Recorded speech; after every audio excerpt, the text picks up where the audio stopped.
dahilan kaya ako ay nabubuhay, ano ang sabi? Para lamang siya ay sambahin. Neglect of worship. Ano po ang ibig sabihin? Wala tayong buhay. Dahil ang buhay, sumasamba sa Diyos. At kung saang bahay sinasamba ang Diyos, uulan ng pagpapala sa bahay na yon.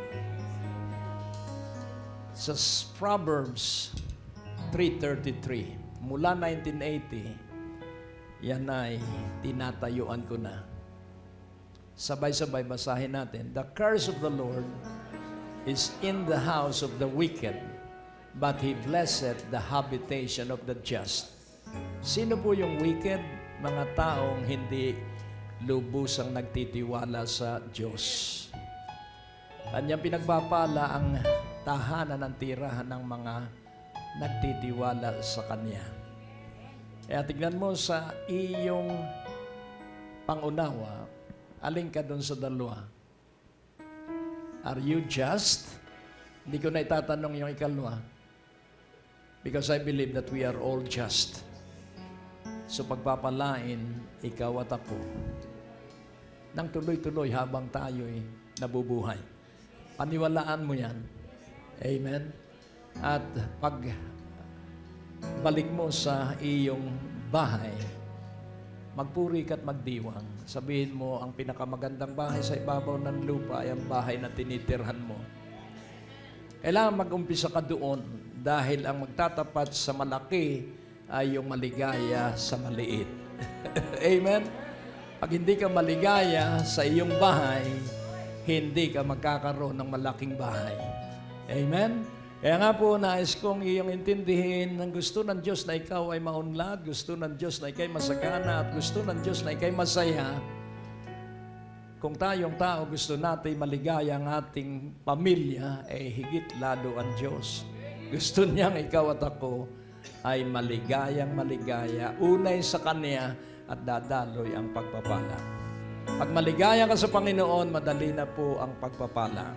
Kaya magsanay ka. Kaya bukas, kung magdadala kayo ng mga kaibigan ninyong may sakit, gumawa kayo dito ng tag kung anong uri ng sakit at dito hihilera ang mga may sakit.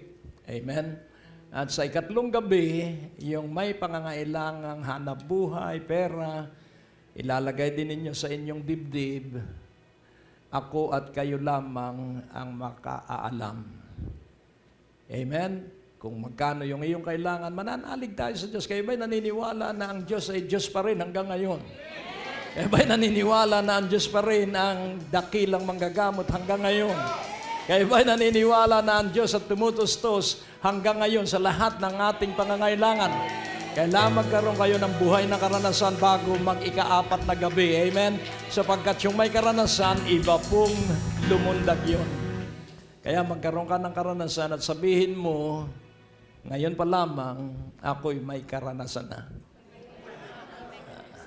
At pag iyong paulit-ulit, sabihin mo, ako'y may karanasan na sa kabutihan ng Diyos. Ako'y may karanasan na sa kabutihan ng Diyos. Paulit-ulit po yan, ako ay may karanasan na sa kabutihan ng Diyos at makikita mo pabuti ng pabuti ang paggawa ng Diyos sa iyong buhay. Amen? At pag tumingin ka sa salamin, sabihin mo, napakabuti sa akin ng Diyos, napakabuti sa akin ng Diyos, napakabuti sa akin ng Diyos. At pag upo mo sa hapag ng pagkain, napakabuti sa akin ng Diyos dahil masarap ang aking tanghalian bukas. Amen? So, wag ka pong magrereklamo anuman yung nasa hapag, magpuri ka sa Diyos. At mula sa tuyo, makikita mo nang magpapaalat na sa isda mo'y hamon sa pagdating ng mga araw. Amen? Dahil ikay nahamon na laging magpuri sa Diyos. Amen? Kaya kung lahat ng tao, sabi ng Salmo, ay magpupuri sa Diyos, lalantad ang bunga ng lupain. Amen? Kaya magpuri ka lang na magpuri sa Diyos. Magpuri ng magpuri sa Diyos. Nananakit ang iyong tuhod, isayaw mo at sabihin mo, nung high school tayo, di ba tayo sumasayaw? At kaya nga, laging tandaan mo, labis ang pag-ibig at pagmamahal sa iyo at sa akin ng Diyos. For His loving kindness endureth forever. Kaya nga po, kayo po'y pinagpala at labis na pagpapalain batay sa iyong pagpupuri at laging kagalakan sa Panginoon. Sa Hebrews 10:35, so ito po ang paulit-ulit nating uumpisahan sa bawat gabi ng 4 na gabi. Sabay-sabay basahin natin, "Cast not away therefore your confidence, which hath great recompense of reward." So alin daw po ang merong pambihirang dobling gantimpala at pagpapala? Alin daw po ang may pagpapala at gantimpala? Confidence. Kaya wag mo nga alisin ang tiwala mo sa Diyos kahit ano ang nangyayari sa personal mong buhay, kahit ano ang nagaganap sa iyong kapaligiran, wag mo nga alisin ang tiwala sa Diyos. At ang sabi sa verse 36, "For you have need of patience, that after you have done the will of God, you might receive the promise." Nais ko pong inyong maintindihan, doing the will of God is foremost, uppermost, and essential. Ito po ay tampok, ito po ay nangingibabaw ang paggawa sa kalooban ng Diyos. At laging tandaan mo sa daigdig na ito kahit saang bansa, hindi mo po maiiwasan ang manunukso. Nasa paligid natin ang mga tukso. Kaya kailangan magsanay tayo na maging matibay at matatag dito at dito sa ating espiritu at sa ating kaluluwa. At nang sa gayon, hindi tayo matukso ng manunukso. Kaya ngayong unang gabi, ang titulo ng mensahe, Seed of Eternity. Seed of Eternity. At alam natin na ang seed ay binhi o buto.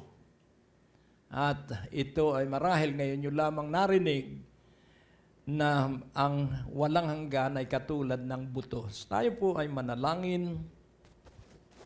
O Diyos aming Ama, dakil at napakabuti, sa iyong pangako na nasa iyong salita, na ilalagay mo sa aming bibig ang mga salita.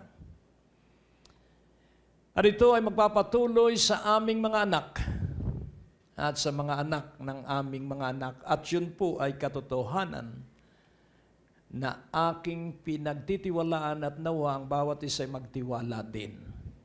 Sa iyo ang kaluwalhati at papuri sa pangalan ni Jesus. Seed of Eternity. Yan, napakaganda po na ating mapagtanto ang kahalagahan po ng binhi. Sa Ecclesiastes 3:11, He hath made everything beautiful in His time. Also He hath set the world in their heart, so that no man can find out the work that God make it from the beginning to the end. So yun pong set the world sa isang translation sa ESV, tinawag po yung world na eternity. Tingnan po natin sandali sa ESV. Ang sabi po rito, He has made everything beautiful in its time. Also, He has put eternity into man's heart, yet so that he cannot find out what God has done from the beginning to the end. Banal na Espiritu, ibigay mo ang katotohanan sa bawat isa, at ito ay kanilang maunawaan at maintindihan. Sa gayon, kami titibay at tatatag sa makapangyarihang pangalan ni Jesus. Ang salitang Proverbs, may aklat ang Biblia na Proverbs. Sa salitang Hebreo, ito po ang ibig sabihin masyal. At sa English po, ang ibig sabihin ay to be like, makatulad. So, yung talinghaga, dapat po ay yun ay mapa sa ating buhay. At ang wisdom po ay kailangan at ito ay may tatlong salita. Ang una po ay Sophia, ang pangalawa po ay Phronesis, at ang pangatlo po ay Sunesis. So yun pong Sophia, ito po ay yung ultimate truths. At yun pong Phronesis, ito po ay practical application of the truths in our daily life. At ang Sunesis po ay yun pong pinagsama ang dalawang katotohanan. Kaya nais kong iyong maintindihan na tayo ay pinababanal sa pamamagitan ng katotohanan at nagiging malaya tayo kapag natutunan natin ang katotohanan. Kaya nais kong iyong makitang mabuti. Araw-araw po'y maganda. Kahit ano po ang nasa paligid natin, basta paniwalaan mo maganda ang araw. Kahit ano ang nararamdaman natin, basta paniwalaan mong maganda ang araw. Amen? Sapagkat ang sabi po dito, He has made everything beautiful in its time. Kaya kahit hindi natin ito nakikita at kahit hindi natin ito nararanasan, basta paniwalaan natin that each day is beautiful. And that is faith. Amen? So, ang tukso ay ganito. Ito po yung natukso. Paano ko naman sasabihin na maganda ang araw? Ay hindi dumating yung perang inaasahan ko. So yun po ay tukso. Kaya naaantala yung padating. Hindi na nga dumating, ay inantala pa. Dahil hindi naniwala. Nakukuha niyo po. Nais kung tayo magsanay na magpahayag batay sa salita ng Diyos. Ang araw na ito'y maganda. Ang oras na ito'y maganda. Kahit ano mangyari, basta maganda. Kaya nga kung atin pong titignan, sino po dito ang alam ang mangyayari sa kanya mamayang alas 11 ng gabi? Meron po ba ditong merong advanced knowledge kung ano ang mangyayari sa iyo sa 11 p.m. sharp? Wala. Dahil pag inakala natin yung alas 11 ng gabi, wala ka rito. Katawan mo'y narito, isipan mo'y nandun sa alas 11 ng gabi mamaya. At hindi dapat magkagayon. Amen po ba? Kaya nga, wag mo nang pakialaman yung nakaraan at wag mo na rin pakialaman ang hinaharap basta paniwalaan mong maganda ang iyong kinabukasan dahil ikaw ay mapapasapiling ng Panginoon sa walang hanggang at walang katapusang panahon. I-enjoy mo ang bawat kasalukuyan. Amen? Kaya nga po ating pansinin. Si Adan ang tanging likha ng Diyos na walang prayer request. Hello, hindi po siya nanalangin na kailangan niya ang pagkain, hindi po siya nanalangin na kailangan niya ang ganito, ganon. Sa kabila ng kasaganaan, siya'y sumuway pa rin sa kaisa-isang utos. At yun ay sa halamanan sa Eden. Subalit, bumawi ang Diyos sa Gethsemane. Sa Garden of Gethsemane. At ang Panginoon ay nanalangin doon upang sa gayon, ikaw at ako ay mapatulad sa unang kalagayan ng pagkalikha na ikaw at ako ay mawawala ng pangangailangan. Hello? Sapagkat kay Jesucristo nasa atin na ang lahat. Amen. So, ang kailangan ng tao para magkaroon ay wisdom and then understanding and knowledge. And in Jesus, He is wisdom. So, because we have Jesus, we have wisdom. And wisdom will give us understanding para maintindihan natin kung paano tayo lalakad sa pinagpalang buhay. At magkaroon ng kabuhayang matiwasay, tahimik, payapa, at walang anumang agam-agam o pangamba. Ang nagpapasakit at humihikayat ng sakit at masamang pakiramdam sa tao ay ang kanyang pabago-bagong isipan na nagdududa ang pagtitiwala sa Diyos. Ngayon natin pong pansinin. He has made everything beautiful in its time. Also, He has put or He has placed eternity into man's heart. Yet so that he cannot find out what God has done from the beginning to the end. So maliwanag po na wag na nating pakialaman yung mangyayari sa hinaharap. At wag na rin natin pagkaabalahan yung natapos ng nangyari sa nakaraan. Asikasuhin natin ay ang bawat araw. Kaya nga po, ngayong sandaling ito ng unang gabi, kailangan magsanay ka po sa isang pag-uugali at sa isang gawi. Sa Matthew 24:13, ano po ang sabi doon? But he that shall endure unto the end, the same shall be saved.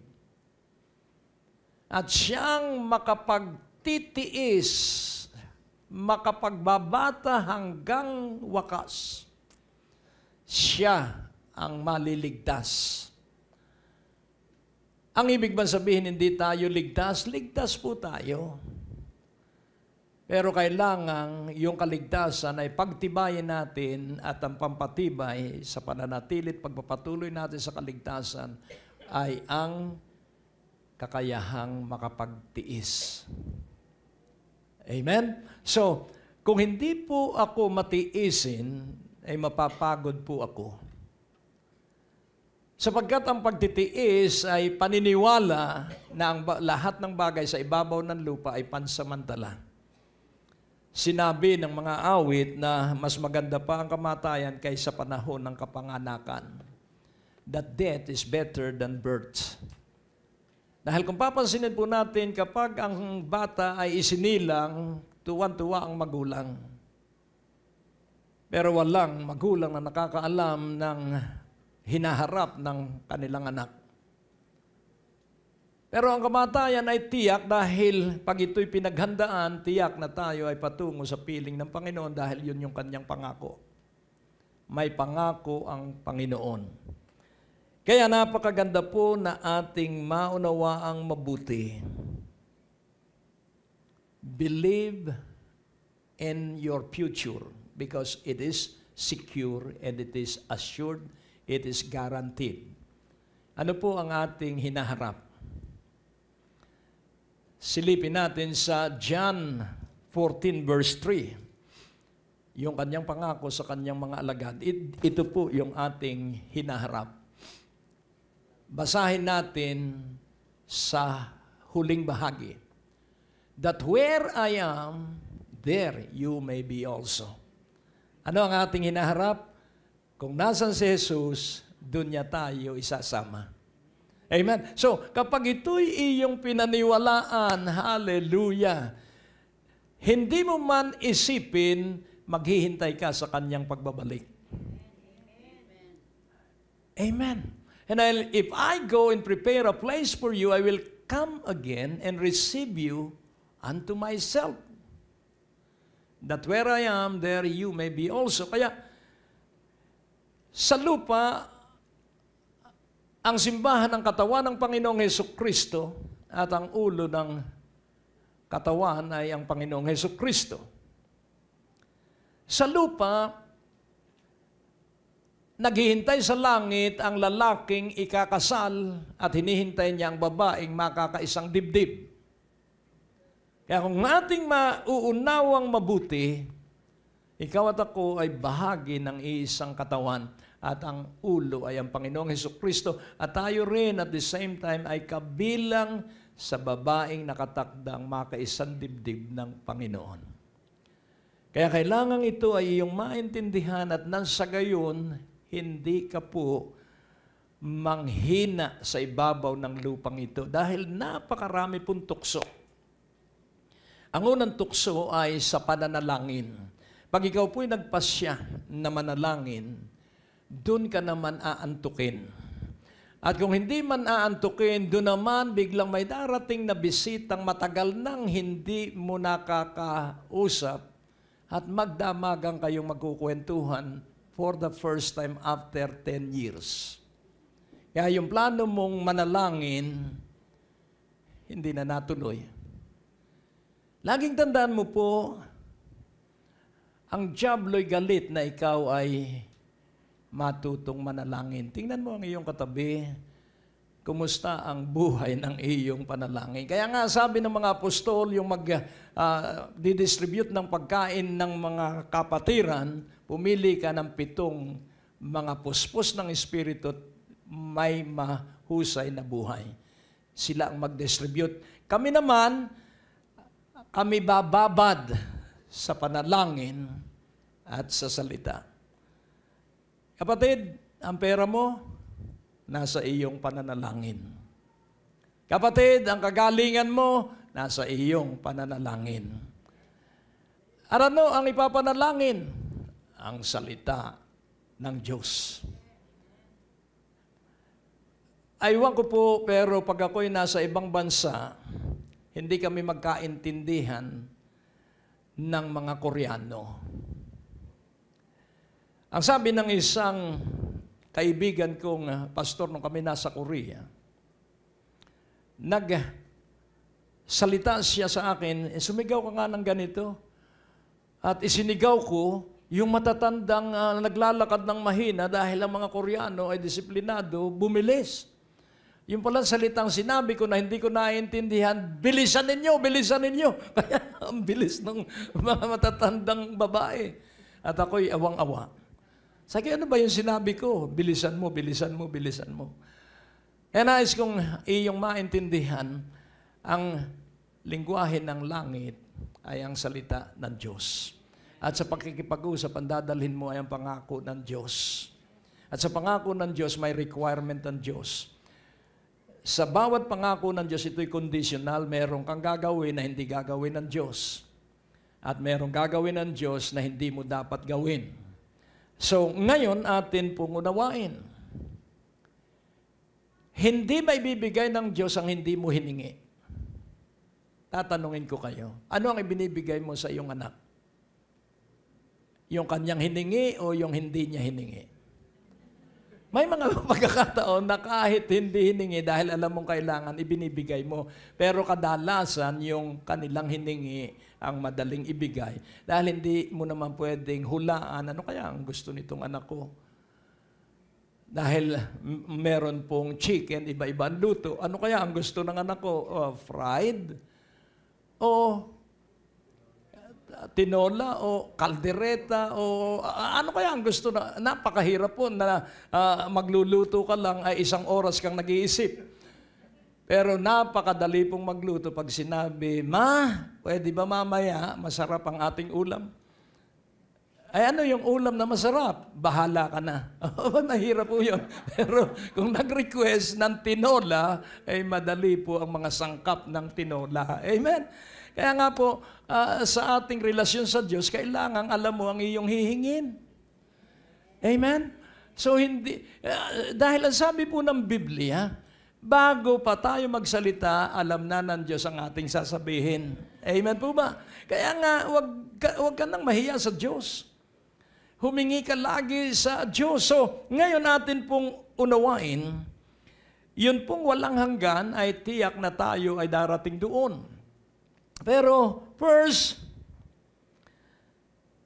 na iyong sampalatayanan kung ano ang nakasulat sa banal na kasulatan, ito'y mangyayari. Believe that every word written in the Holy Scripture, it shall be done. Kaya magbasa ka ng Biblia araw-araw. At ulitin ko muli ang sinabi ko kanina, wag mo nang isipin pa yung mga nagdaang maraming siglo. At wag mo nang isipin pa rin yung darating na hinaharap. Kaya napakahalaga, live one day at a time. Mabuhay ka kung Lunes ay Lunes ang iyong maghapon. Hindi yung Lunes pa lang ay nasa Linggo ka na uli. Hindi mo ma-enjoy ang Monday kung ang isipan mo ay nasa Sunday. Nakukuha niyo po? Kaya sabi ng Panginoon, do not worry about tomorrow, for each day has its own evil. Huwag mo nang alalahanin pa ang iyong bukas sapagkat bawat araw ay merong kasamaan. So, ang gagawin natin para ang kasamaan ay hindi makapagtagumpay, magalak kang lagi, inuulit ko, magalak kang lagi. Magsanay ka lang pong magalak. Amen? At pag sanay kang magalak, hindi ka magkakasakit. Nakukuha niyo po ba? So napakaliwanag po that everything will become beautiful in its time. Amen po ba? So, iyong siyasatin ng iyong buhay. Anong akala mo? Ang kabiguan ba ay ito ba'y tuldok na ikay bigo na? Hindi po. Ang kabiguan ang simula ng tagumpay. Dahil ang kabiguan, ang ibig sabihin, hindi lang natin natuklasan yung tama nating dapat gagawin. Nakukuha niyo po. So, huwag kang susuko sa kabiguan. Magsimula kang ng panibago sa panibagong tagumpay. Umupo ka and then recollect. Bakit ka ba nabigo? Then tingnan mo kung ano ang dahilan kung bakit ka nabigo. At makikita mo ang laging nabibigo ay yung tanghaling gumising. Tingnan mo ang iyong katabi at sabihin mo, matuto kang maagang gumising. Amen? Hindi, totoo po ito. Dahil mas masakit ang katawan ng matagal sa higaan, mapuwera na lang kung ang tulog mo naman ay alas 3 ng madaling araw. Ang akin pong sinasabi ay yung natulog ng alas 10 at alas 10 na hindi pa bumabangon. Yun po ang akin tinutukoy. At ang tawag po doon ay tamad. At ang tamad ay laging nakatingin sa panahon. Nako, umuulan. Malamig, kukuha uli ng kumot at magbabalot uli. Pero ang isa pong may pangarap, kahit na bumabagyo, yan ay babangon at maghahanap ng lahat ng kaparaanan para gawin yung kanyang pangarap. Wala pong magtatagumpay na hindi niya pinagpasyahang magtagumpay. Tingnan mo ang iyong katabi, hindi ka magtatagumpay kung hindi ka mangangarap na magtagumpay. Amen? At ang simula ng tagumpay ay pagpapasya mong magtagumpay.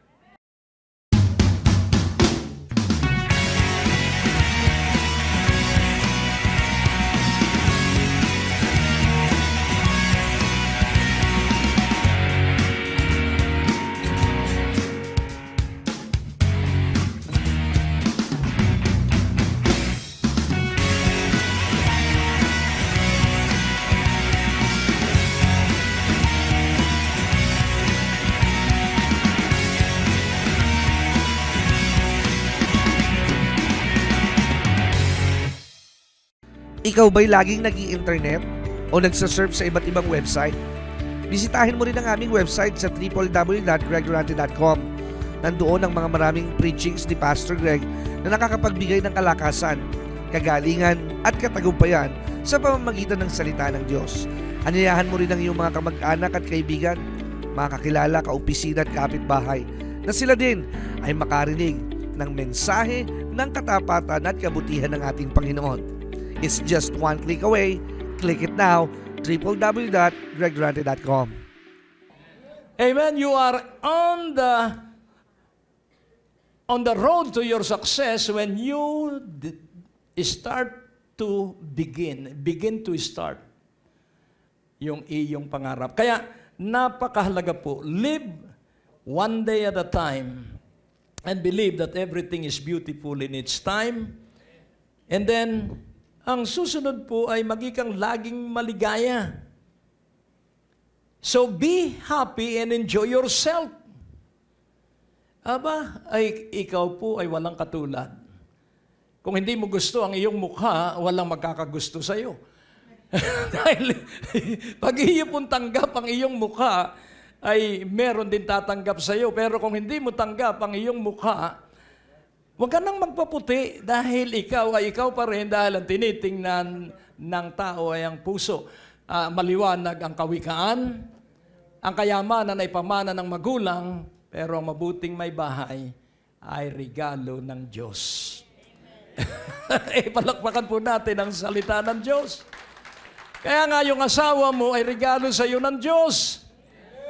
Kaya naman kayo hindi umuunlad, reklamo ka doon, reklamo ka dito, sinisismis mo yung sarili mong asawa. At yung nakakarinig, isip-isipin mo, pati paghilik ng asawa ay ikinukwento. Abay, wag po. Wag na wag po. At ipine-Facebook pa. Wag po. So encourage, uplift your spouse. Nakukuha niyo po.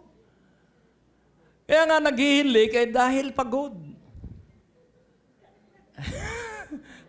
Diyan po'y mapagtatagumpayan later on.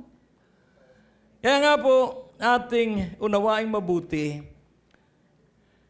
enjoy every day. And be at peace with everyone. Blessed are the peacemaker. Meron po tayo kasing gawain at ito'y ating pananagutan.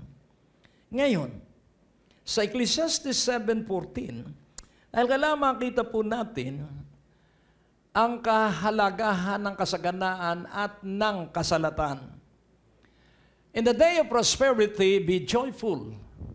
But in the day of adversity, consider. Binigyan po ng diin sa araw ng kasaganaan o kaunlaran, madali pong magalak pag ikaw ay masagana. Kung nawala yung kasaganaan, ano ang sabi dito? Consider. God also had set the one over against the other to the end, yun pong end ay purpose, that man should find nothing after him. Ano po ang ibig sabihin? Na hindi tayo dapat magmalaki kung tayo'y nasa kasaganaan. At hindi dapat tayong malungkot kung tayo ay nasa kasalatan. Amen? Sapagkat yun po ay sinasanay tayo ng Diyos sa kasaganaan o hindi kasaganaan, tayo'y nagdiriwang sa Diyos. Amen po ba? Kaya ang sabi po dito, to the end, to the purpose, that man should find nothing after him. Nang ibig po sabihin, yung lahat ng ating pinagdaanan ay tapos na po yun. Yung ating mga tagumpay ay tapos na po yun at may panibagong kasunod na tagumpay. Yung ating mga kabiguan noon, tapos na po yun at may kasunod na bagong kabiguan. Pero laging tandaan mo po, yung kabiguan natin ngayon ay nasa second or third level na po ng ating panibagong kaunlaran. Amen po ba? Kaya nga ating intindihin, unawain yung salitang stepping stone. Yun pong mga kabiguan, yung suliranin ay tapakang bato to reach a certain height that God has designed and planned for us to be where. Amen po ba? Kaya nga napakaganda pong mabuhay. Dahil ang nasa puso nating itinanim ay walang hanggan at yung walang hanggang yon ay ikaw ay laging sumasamba. What is eternal life? Eternal life is you believe the Father. Eternal life is you believe the Son. And the one that will make us believe is the Holy Spirit. So the Holy Spirit will move us, the Holy Spirit will urge us to believe the Father and to believe the one whom He sent. Kaya nga po iyong intindihing mabuti, napakapalad natin dahil tayo'y na-born again. Kaya nga ating alamin ang mahalagang katotohanan.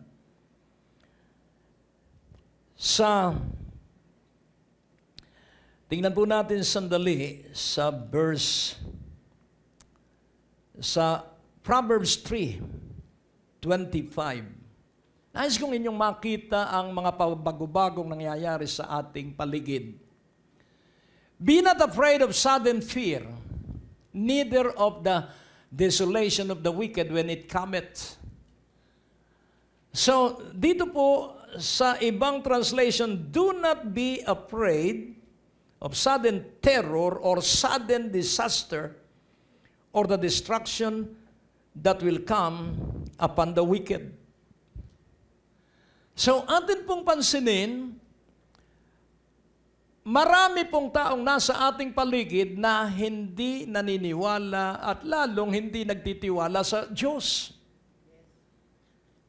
At baka ikaw ay mainggit sa kanila dahil ikaw ay laging nasa panalangin, ikaw ay laging nagbabasa ng Biblia, at ikaw ay tumatayo sa mga pangako ng Diyos, at ikaw ay dumadalo ng revival, dumadalo ka ng worship service, dumadalo ka ng Bible study, dumadalo ka ng downwatch, ng prayer meeting, eh bakit naman mas maunlad pa yung walang pananampalataya? Hello? So ikaw na maalam sa Diyos ay maganda ang kinabukasan. Silang di kumikilala sa Diyos, ang kanilang kinabukasan ay pagkawasak at kapanglawan. So you will not compare yourself with those who don't know and don't trust God. Magpatuloy ka lang. Magtiyaga ka lang. At darating sa iyo ang iyong pinaniwalaan since the day that you started to believe. Sa James 1:12, as natandaan mo, yung iyong pinaniwalaan 5-10 years ago, yan po yung mangyayari. So blessed is the man that endureth temptation. For when he is tried, he shall receive. How shall a person receive the crown of life? Through temptation and test. Hello? Blessed, happy. So sa Tagalog po, yung blessed ay pinagpala, napakapalad, nakaiinggit ang isang lalaki o isang tao na napagtitiisan ang mga tukso at pagsubok. So ano po yung pagtitiis? Ang pagtitiis po ay ating may sasagawa by keeping our mouth shut. Na kahit hindi natin maunawaan, hindi natin maintindihan, hindi natin sisisihin ang Diyos. Hello? Hindi tayo lalapit sa Diyos at sasabihin natin, Panginoon, unfair ka, ako'y tapat. Bakit ngayon ay wala pa rin ang sapat na pagpapala? Ang sabi ng Diyos kay Job, will you reason out with me, your God? Will you make disputes against me, your God, Job? Answer me as a man.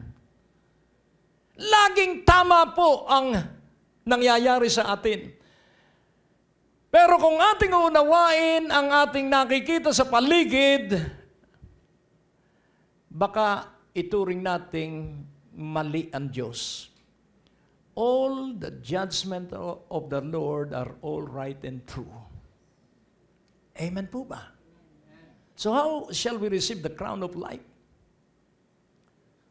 Blessed is the man or the woman that endureth.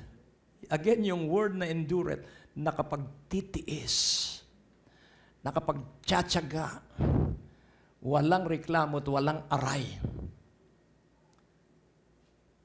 Kapag siya ay sinubok, tatanggapin niya, kapag nagtagumpay siya sa tukso at pagsubok, tatanggapin niya ang korona ng buhay. Saan inilalagay ang crown? Sa ulo. Because you are able to endure and to remain patient and kind. Hindi mo napapansin, you have a crown. And demons are afraid of you because you have a crown, a distinction that you are loved by God. Amen po ba? Hallelujah! Which the Lord hath promised to them that love Him. Sino ang umiibig sa Diyos? Yung nakapagtitiis. Tingnan mo ang iyong katabi. Kaya ka approve sa Diyos dahil ikaw ay dalo ng gawain at wala kang pangamba. Ika'y matyagang nagpapatuloy sapagkat nalalaman mo na hindi magtatapos ang taong ito, na hindi mo kakamtin yung iyong pinaniwala at inasahang mangyayari sa iyo. Cancer ay malulusaw. Amen po ba? At lahat ng sinabi ng mga taong negative against you, in the name of Jesus, I dissolve and cancel it. Right now, in Jesus' name. Because you are all sealed with the Holy Spirit and no evil can touch your head. In the name of Jesus. Yan ayos kong iyong intindihin, special ka sa Diyos. Napakalapit mo sa Diyos. Ikaw ay katulad ng mansana sa kanyang paningin. He loves you so much. And He will fight all your battles because He will protect, secure, and preserve you. Hallelujah. Amen. Hallelujah. Kaya nga iyong intindihin ito nawain na napakabuti ng Diyos sa lahat sa atin dahil ang revival ay Kanyang ipinagpapatuloy, dahil ang malaking revival ay dadating sa Pilipinas, dahil tuloy-tuloy tayo sa revival. Ang maliit na revival ay magiging pangmalawakang revival. Hallelujah.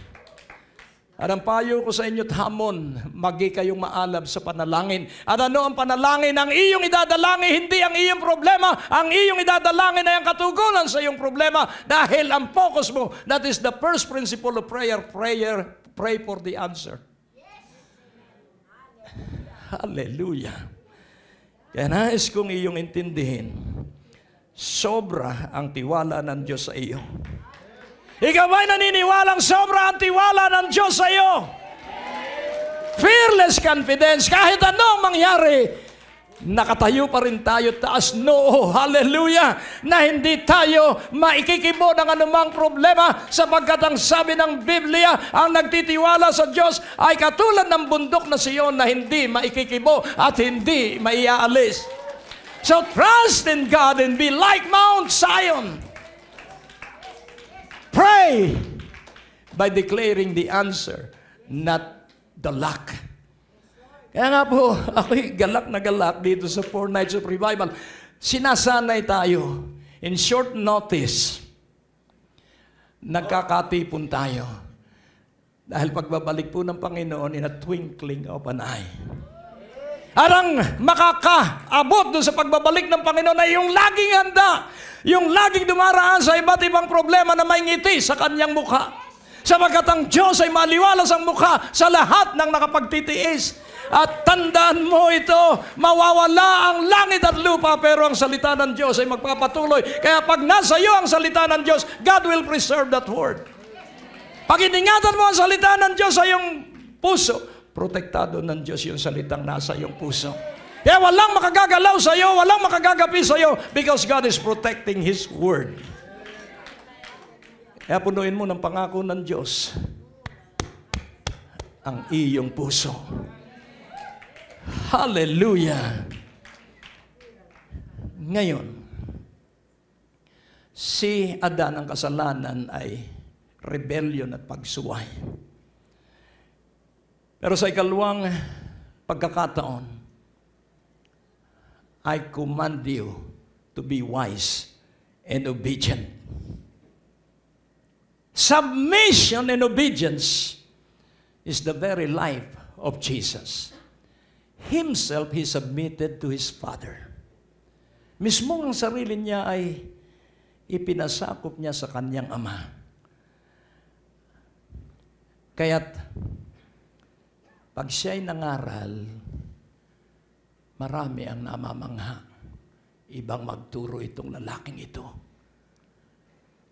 Dahil ang patay nabubuhay. Ang lumpo lumulundag. At ang bulag nakakakita. At ang dahilan ay upang ipakita niya na kung kayo'y sumasampalataya sa akin, Kung ika'y sumasampalataya kay Jesus, ika'y makapagpapagaling ng mga may sakit. Ang ginawa ko ay magagawa ninyo, higit sa aking ginawa ay magagawa ninyo. Pag ika'y nagkaroon ng karanasan na ang may sakit mong biyanan ay iyong pinatungan ng kamay at dumiretso ang lakad, then they will worship God. He will worship God. She will worship God. Kaya nga iyong intindihin. Kaya may revival para ikaw ay antigin ang puso't kalooban at ika'y itulak. The Holy Spirit is urging you so that you will be pushed into the fighting range. Into the front line. Magpagaling ka ng may sakit. Amen. Hallelujah. Tulungan ang mga dukha at dadaloy ang mga salapi sa iyo sapagkat ang sinumang tumutulong sa mga dukha ay hindi magkukulang hanggang sa kanyang kaapu-apuhan. Kapatid, be wise and obedient. At sa pamamagitan ng lakas ng Panginoon, laging tandaan mo, bibigyan ka ng Diyos ng karunungan. At kikilala mo ang boses ng Panginoon. At makikita mo ang pangkasalukuyang gawain ng Panginoon. Kaya nga po, sa Hebrews 10:34, at ating ibabalik sa 35 and 36, pero sa 34, for you had compassion of me in my bonds, and took joyfully the spoiling of your goods, knowing you in yourselves that you have in heaven a better and an enduring substance. Ano po ang ibig sabihin? Yun pong compassion is to suffer together with somebody who is passing through affliction of tests and trials. So, ang compassion po, ang ibig sabihin ay parang nadarama ni Pablo yung mga tiisin ng mga Hebreo na Kristiyano. So, if you are compassionate, para bang ikaw ang gutom sa mga taong walang pagkain? Pakiramdam mo ikaw ang gutom kahit ikay busog. Compassion is this, pakiramdam mo ikaw ang giniginaw sa mga taong walang damit. Kaya ang sabi ng Panginoon, ang ginawa ninyo sa pinakaaba kong kapatid ay ginawa ninyo sa akin. At kailan po namin ikaw ginawa ng kabutihan? Nung ako ay walang makain, ako'y pinakain mo. Nung ako'y walang damit, ako'y dinamitan mo. Nung ako'y walang bahay na matutuluyan, ako'y pinatuloy mo. At nung ako'y nasa kulungan, ako ay dinalaw mo. At magtatanong ang matuwid na nasa kanan niya, kailan po namin ginawa ito sa inyo? Laging tandaan mo, ang kabutihan po ay nakakalimutan mo ang isang taong hindi makalimot sa kanyang kabutihan, iisa ang kabutihang nagagawa pa niya sa kanyang buhay. At yun lamang ang kanyang paulit-ulit na patutuo, 10 taon na. Pero maraming kabutihan, wala po siyang maaalala doon sa mga kabutihang yon dahil araw-araw umuunlad ang kanyang kabutihan. Kaya pag may lumalapit sa akin at sasabihin pa, Pastor, salamat sa iyong pangangaral, ako'y magpapakamatay na noong umagang buksan ko ang iyong broadcast at nagbago ang aking isip. At heto ako ngayon, maunlad dahil sa salita ng Diyos na iyong ipinangangaral. Amen po ba? Ilan yung mga taong yon at ilan yung hindi ko nakilala. Pero doon sa ilang nakilala ko, ang sabi niya, ako po hindi nag-Bible school, pero kaso subaybay ko sa iyong programa, ako'y nagpastor po dahil sabi mo ang pastor ay meron tupa. Pag ang tao ay nag-angkin na siya'y pastor at wala naman tupang pinapastol, siya'y may tupak. Dahil ang isa pong pastor ay merong inaalagaan dahil ang pastor po ay bantay sarado ang pangangalaga niya sa kanyang tupa at hindi niya papayagang isa man ay masila doon sa 100. Nais kong ipaunawa sa inyo ngayong iunang gabi, napakayaman mo at dadaloy ang kasaganaang yan, magligtas ka ng kaluluwa. He who wins all is wise. Kaya nababala mapagbabalik ng Panginoon dahil hindi na ihatid sa buong daigdig ang mabuting balita. Kumilos ka dahil ikaw ay may pananagutan. If you cannot go, then pray. Palagay ko, kayang-kaya nating lahat ang manalangin. Amen? Idalangin ninyo ako, katulad ng sabi ni Pablo, pray for me so that I will be able to boldly proclaim the gospel of Jesus Christ. May pananagutan po kayo. Idalangin ninyo ako araw at gabi. Idalangin ninyo ang buo kong pamilya araw at gabi, sapagkat tayo'y sama-sama at magkakatuwang sa ipinagagawa sa atin ng Diyos. At kapag ako'y idinadalangin mo, 10 ng aking sambahayan at mga ka-partner sa ministeryo, ito ang sasabihin ko sa inyo, hinding-hindi ka pababayaan ng Diyos. Amen. For you had compassion of me in my bonds. Ano po yung bonds? Yun po yung pagkagapos niya. Si Pablo po ay napakatapang na lalaki. Naririnig po niya ang boses ng banal na espiritu. At siya po'y masunurin. Pero yung sobrang pag-ibig niya sa kanyang mga kababayang Hudyo, dahil ang sabi niya sa Acts, somewhere sa chapter 11 o chapter 9, ang sabi niya, kung pwede lang nadukutin ko ang aking mga mata at ibigay sa aking mga kababayan para makita nila ang katotohanan ng nasa Ebanghelyo. Sobra po, masidhi po ang pag-ibig niya sa kanyang mga kababayan. Tanong, iniibig mo ba ang mga kababayan mong Pilipino? Kailangan pong ibigin natin ang isa't isa dahil wala pong magmamahal at tatangkilik sa iyo at sa akin. Huwag nating ipagmalaki yung mga nasa ibang bansa na sila ay mas disiplinado. Ano ang halaga ng disiplinadong buhay na wala naman si Kristo? Ano ang halaga ng kayamanan ng isang bansa na hindi naman si Jesucristo ang Diyos ng bansang yun? Kaya ang pinakamahalaga, ikaw, ang Diyos natin ay ang Panginoong Jesucristo, ang pamilya mo si Jesucristo ang natatanging Panginoon. At yun po ang pinakamagandang kalagayan ng bawat tao at iyong intindihing mabuti. Pananagutan mo ang iyong buong pamilya. Nasa iyong balikat to intercede for your entire family. But as I have mentioned a while ago, pray for the answer, not for the problem. Amen? So that there will be no repeat of what happened in the past. Manindigan ka at huwag sisi doon, sisi dito. Kailangan tayo mabuhay na laging nagpapatawad. Hallelujah.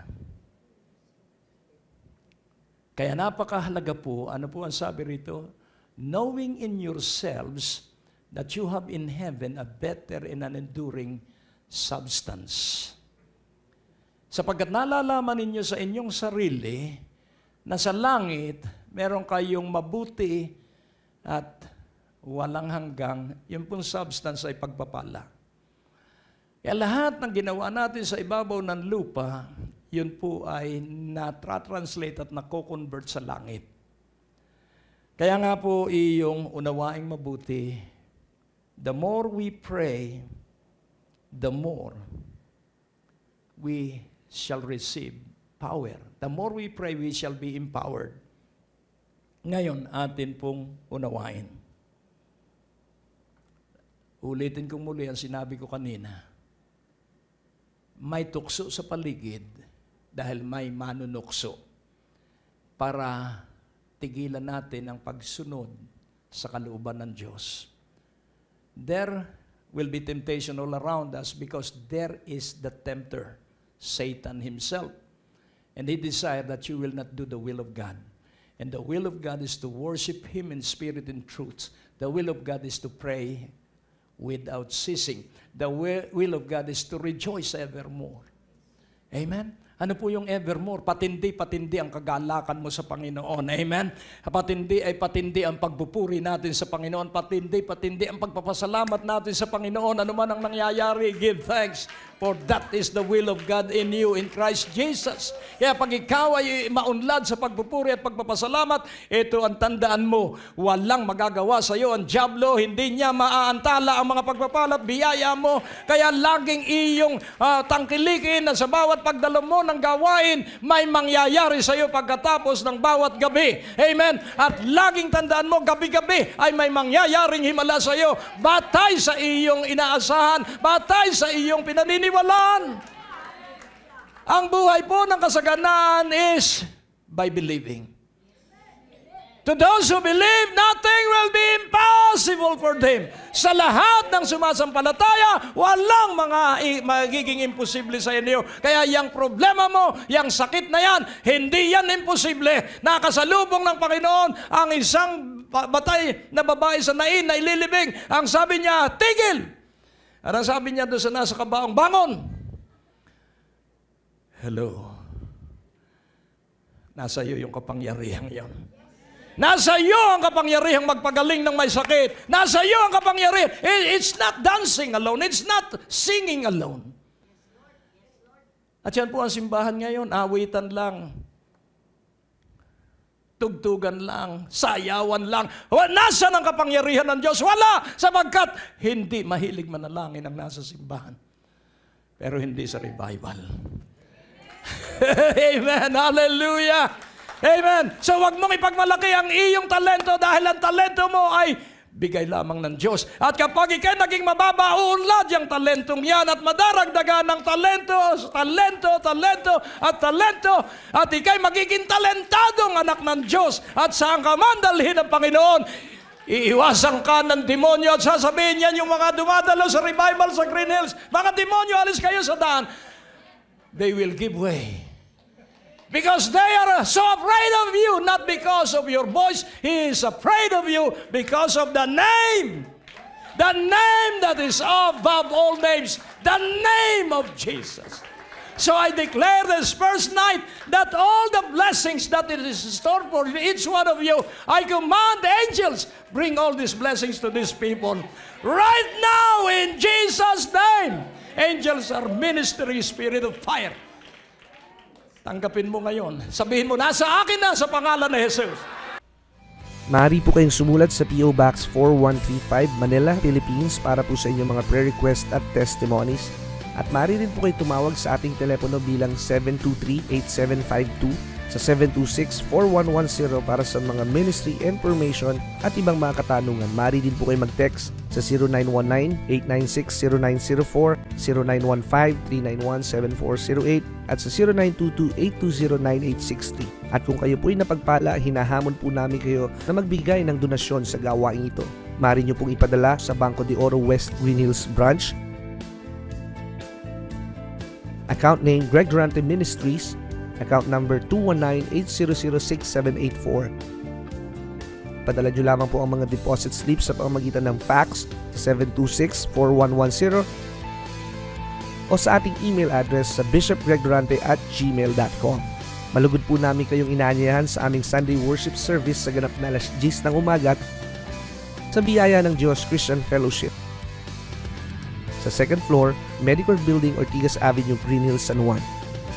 At maaari nyo rin pong bisitahin ang ating website sa www.gregdurante.com para sa mga preaching resources at iba pang detalye ng ministeryong ito.